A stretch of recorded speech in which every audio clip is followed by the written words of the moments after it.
내 기도를 물리치지 아니하시고 그의 인자하심을 내게서 거두지도 아니하셨도다. 아멘.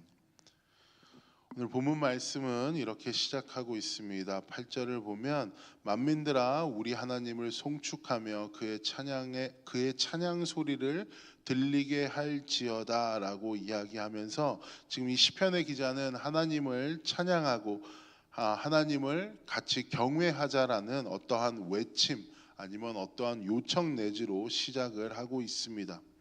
사실 하나님은 스스로 완전한 이시기 때문에 하나님은 하나님이라는 그 존재만으로도 찬양할 이유가 가득한 분이시고 찬양받기에 합당하신 분이십니다. 하지만 살면서 우리가 유독 하나님을 찬양할 만한 이유가 도드라지는 현상들을 만나게 됩니다.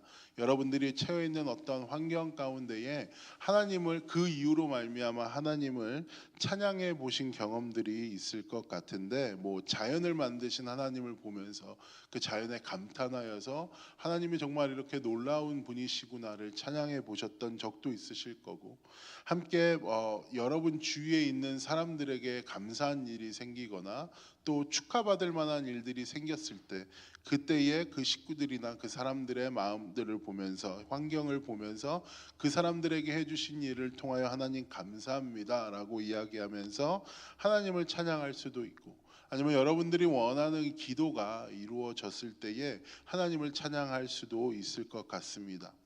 그럼 오늘 본문의 말씀 가운데에 시편의 기자가 하나님을 찬양하고자 하는 동기에 대해서 좀 살펴보기를 원하는데, 그것이 바로 9절에 나오는 본문 9절입니다. 시편 66편 9절에 이렇게 기록되어 있습니다. 그는 우리 영혼을 살려두시고 우리의 실족함을 허락하지 아니하시는 주시로다라고 이야기하면서 8절에 하나님을 함께 찬양합시다라고 이야기를 했다면, 이 시편 기자의 찬양의 동기와 찬양의 이유는 우리의 영혼을 살려두시고 우리의 실족함을 허락하지 아니하시는 주시기 때문에 이 시편 기자는 하나님을 찬양하고자 한다라는 것입니다.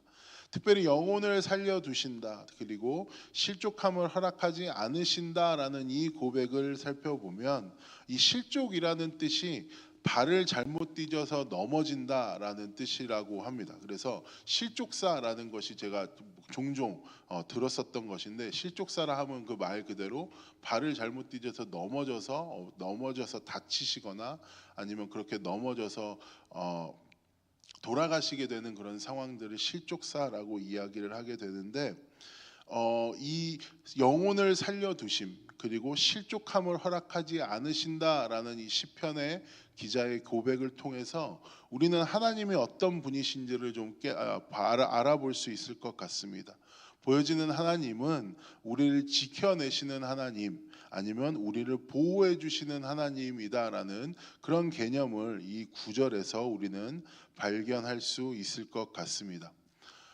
그래서 이 8절과 9절을 정리해서 살펴보면 시편 기자는 하나님을 찬양하기 원하는데, 하나님을 찬양하기 원하는 그 이유는 무엇이냐 하면, 하나님께서 그를 보호하시고 하나님께서 그를 지켜내셨다라는 그 고백이 전제되어 있는 것입니다. 이 아침에 한 가지 생각해 보고 싶은 것은, 이 구절에 나온 하나님께서 시편 기자에게 베푸셨던 이러한 은혜를 여러분의 상황에 맞춰서 대입해 본다 했을 때, 여러분이 생각하시는 하나님께서 여러분의 영혼을 살려두시고 또 여러분의 실족함을 허락하지 아니하신다라는 의미가 무엇인지를 이 아침에 한번 생각해 보셨으면 좋겠습니다.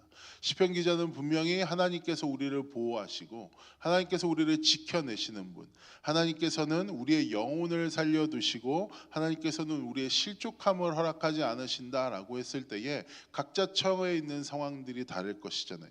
그러니까 하나님께서 어떠한 방법으로 여러분에게 보호를 하시고 하나님께서 어떠한 방법으로 여러분을 지켜내시는지를 잠시 한번 생각해 보시기를 원합니다.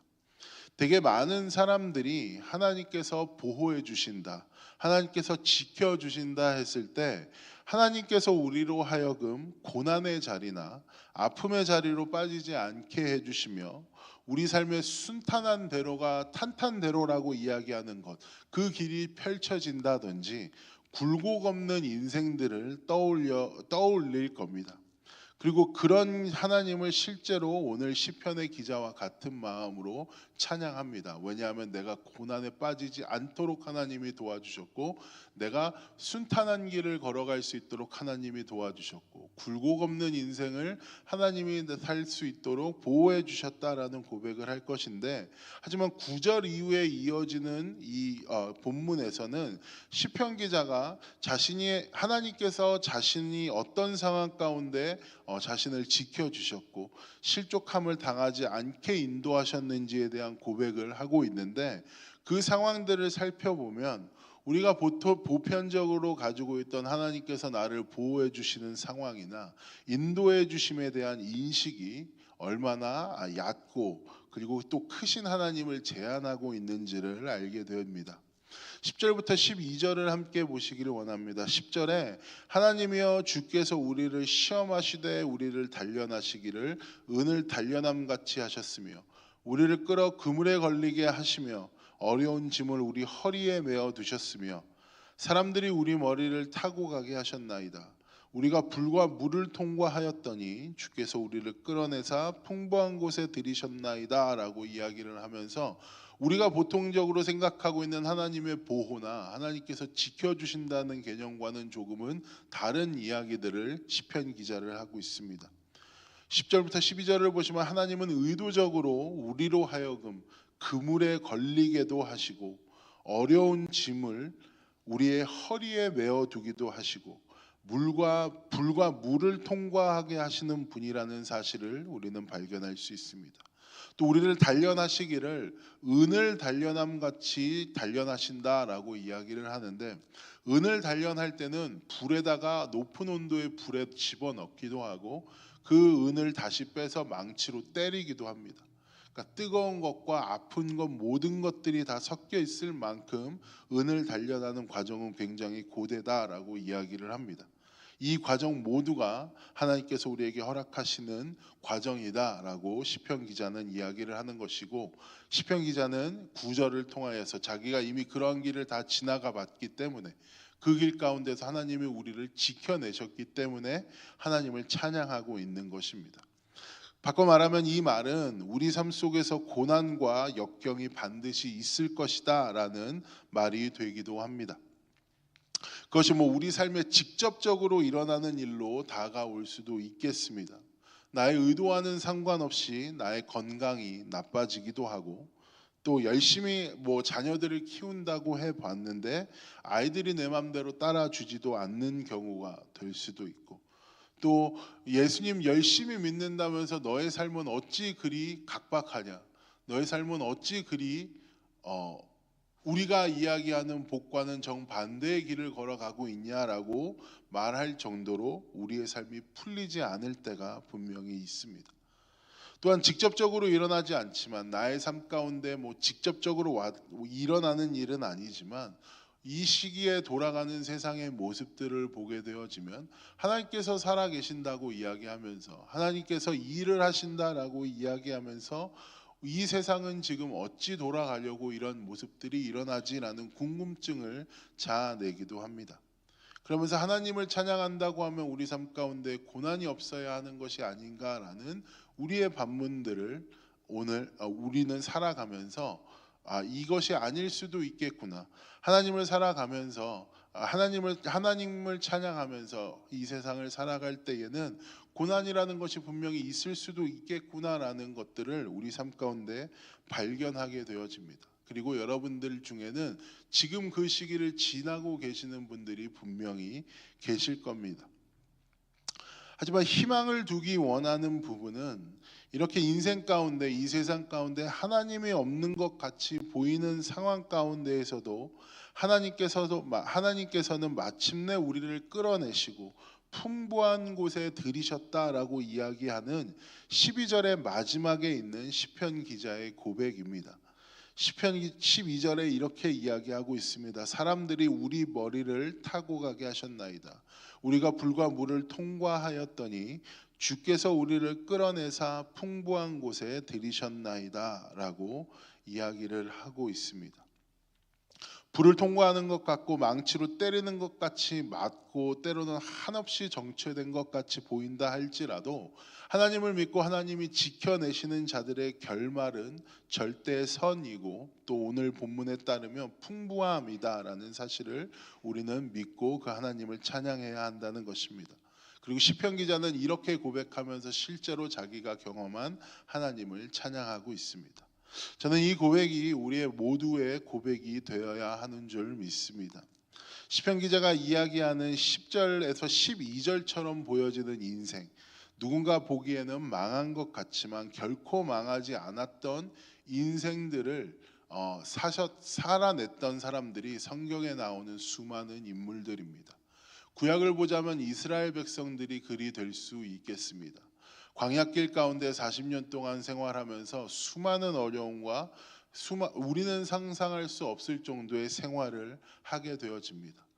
여러 가지 이야기들이 나오고 불평과 불만이 나오기도 하고 위기를 겪기도 하고 죽을 것 같다라는 생각을 갖기도 하지만 하나님께서는 그들의 광야 생활을 이렇게 이야기하고 있습니다. 신명기 8장 2절부터 4절입니다. 내 하나님 여호와께서 이 40년 동안 내게 광야 길을 걷게 하신 것을 기억하라. 이는 너를 낮추시며 너를 시험하사 내 마음이 어떠한지 그 명령을 지키는지 지키지 않는지 알려 하심이라. 너를 낮추시며 너를 줄이게 하시며 또 너도 알지 못하며 내 조상들도 알지 못하던 만나를 내게 먹이신 것은 사람이 떡으로만 사는 것이 아니요 여호와의 입에서 나오는 모든 말씀으로 사는 줄을 내가 알게 하려 하심이니라.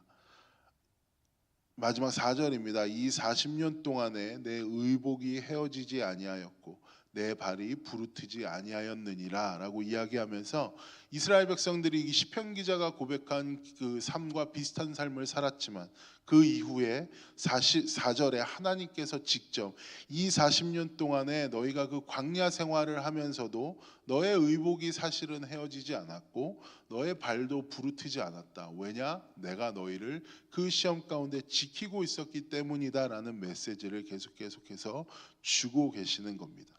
신약의 한 인물을 살펴보면 예수님이 이 시편 기자와 비슷한 삶을 사셨던 것 같습니다.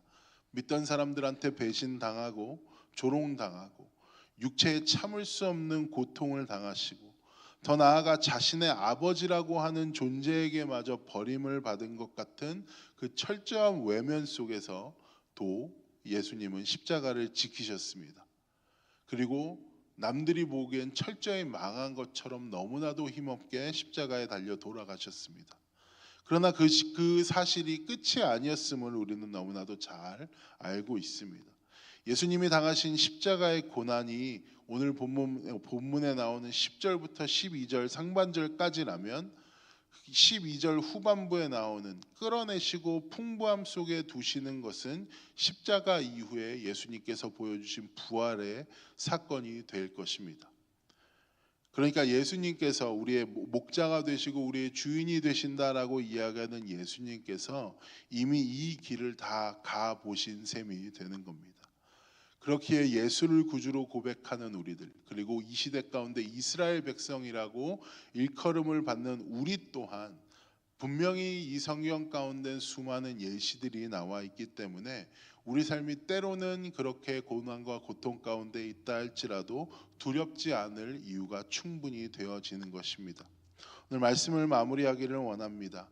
앞서도 말씀드렸지만 혹시라도 인생 가운데 고난의 여정을 걷고 계시는 분들이 계신다면 오늘 말씀을 통해서 하나님께서 여러분에게 주시는 참된 위로를 발견하시며 그 하나님을 붙잡고 그 길을 굳건히 걸어가시기를 진심으로 축원합니다.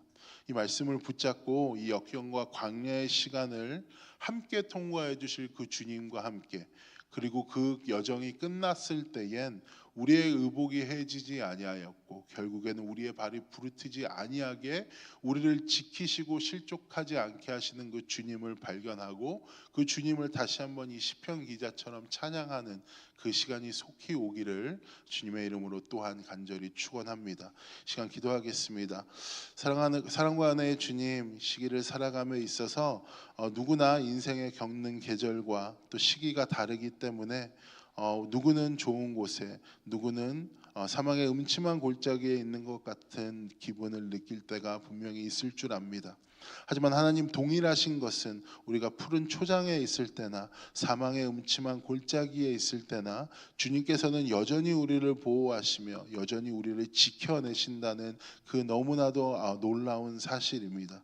아버지 하나님, 우리 상황 가운데 어떤 곳에 가든지 간에 우리와 함께 하시는 그 주님을 놓치지 않는 자들 될 수 있도록 주님께서 함께하여 주시며, 하나님께서 끝에는 결국에 우리를 선으로 이끄시며 우리를 풍부하게 만들어 주실 것이다라는 그 믿음을 가지고, 그리고 이미 우리의 수많은 믿음의 선진과 선배들이 그 길을 걸어가 봤으니 우리 또한 그 하나님께서 살아계심을 알아서 살아계신 하나님 앞에 우리의 상황을 아뢰며 하나님과 함께 동행하며 그 길을 걸어가게 되어줄 수 있는 믿음의 자녀들 될 수 있도록 함께하여 주시옵소서. 감사드리며 모든 말씀 우리를 권하신 예수님 이름으로 기도했습니다. 아멘.